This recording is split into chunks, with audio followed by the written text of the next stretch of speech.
புதுச்சேரியில் நாளை நடைபெறும் விஜயின் பொதுக்கூட்டத்திற்கான QR கோடுடன் கூடிய நுழைவுச் சீட்டுகள் லாஸ்பேட்டை பகுதியில் தவிக நிர்வாகிகள், கட்சித் தொண்டர்கள் மற்றும் பொதுமக்களுக்கு விநியோகித்தனர்.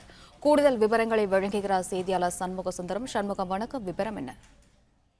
வணக்கம்.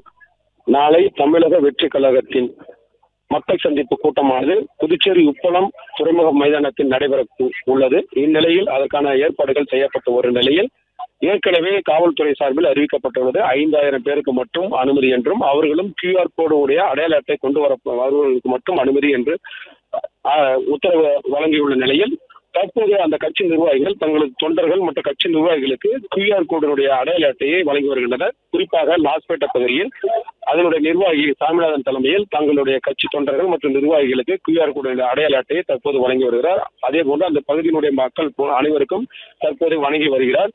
இதே போன்று அனைத்து தொகுதிகளிலும் வழங்கப்பட்டு வருகிறது. குறிப்பாக ஒவ்வொரு தொகுதியிலும் குறைந்தபட்சம் 200 அடையாள அட்டை வழங்கப்பட்டு வருவதாக தெரிகிறது. மேலும் பல்வேறு பகுதியிலிருந்து ரசிகர்கள் மற்றும் தொண்டர்கள் அடையாள அட்டை பெறுவதற்காக அந்தந்த பகுதியில் உள்ள கட்சி அலுவலகத்திலும் கட்சி நிர்வாகிகளையும் சந்தித்து வருகின்றனர். தற்போது இந்த அடையாள அட்டை கொடுக்கப்பட்டு நாளை காலை அவர்கள் அந்த கூட்டத்திற்கு வருவார்கள் என எதிர்பார்க்கப்படுகிறது. அடையாள அட்டை மட்டும் உள்ளவர்களுக்கு அனுமதி என்ற கூறிய நிலையில் தற்போது அந்த கட்சி நிர்வாகிகள் தொண்டர்களுக்கும் நிர்வாகிகளுக்கும் அடையாள அட்டையை தொடர்ந்து வழங்கி வருகின்றனர். பிளே ஸ்டோர் மற்றும் ஆப் ஸ்டோரில் இருந்து பாலிமர் செயலியை QR கோடு மூலம் பதிவிறக்கம் செய்யுங்கள். செய்திகளை உடனுக்குடன் பெறுங்கள்.